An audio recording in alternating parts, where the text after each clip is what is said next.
আশ্বাস দিতে যাব না। অতএব প্রিয় বোন, উপরে ফিটফাট ভেতরে সদর থাক, এটার নাম ইসলাম নয়। আপনাকে বোরকা পড়তে হবে, এমন বোরকা হাত পা তো দূরের কথা, চোখটা পর্যন্ত দেখা যাবে না। আল্লাহ প্রিয় বোনদেরকে বোঝার তৌফিক দান করুন। আমিনটা কিপটানি হয়ে গেল, যারা একবার পড়েন আরেকবার পড়ে।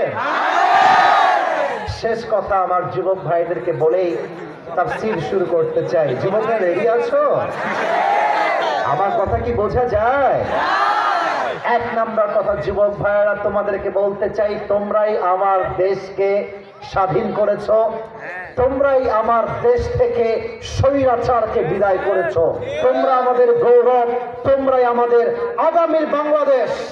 তুমি বাংলাদেশ, আমি বাংলাদেশ, আমরা সবাই মিলে আমার এই বাংলাদেশ। কথা ভুল বললাম না ঠিক বললাম? বলে বুঝতে হবে, কথাটা বোঝার চেষ্টা করো। এটা ঠিক জোরে বলতে হবে তা না, কথাটা বুঝলেই এনাফ। আমরা আগামীর সংসদটা চাই কোরআনের সংসদ। পার্লামেন্ট চলবে কোরআন দিয়ে। যুব সমাজের দাবি একটা হবে, আগামীর পার্লামেন্টে ব্রিটিশ আইন চলবে না, আগামী পার্লামেন্টে আল্লাহ কোরআন দিয়ে সংবিধান কায়েম করতে হবে। এক নাম্বার কথা।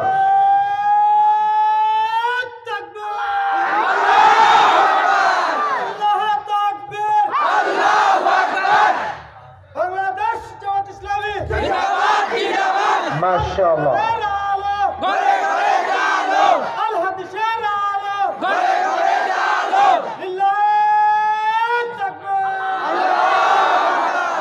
ভাইরা আমার, আমরা কোরআন চাই, এটা বিএনপি বুঝি না, জামাত বুঝি না, চরমনায় বুঝি না, মুসলমান মানে কোন আমরা চাই।